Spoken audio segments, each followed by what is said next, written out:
In front of me is Fairphone 5 and today I would like to show you how you can set up screen lock.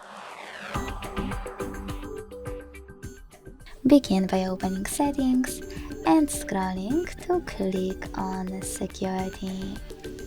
Then select screen lock and tap on one of those login methods, pattern, PIN or password. Then create it, hit next at the bottom right corner and repeat it to confirm it. When you're ready, select confirm. Now answer this question by choosing one of the available options. When you're ready adjusting your lock screen notifications, select done and go back. So when I switch off my screen and turn it back on,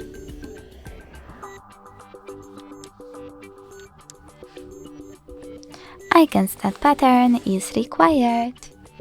Thanks so much for watching. If you enjoyed this video, don't forget to leave a like, comment and subscribe. Bye!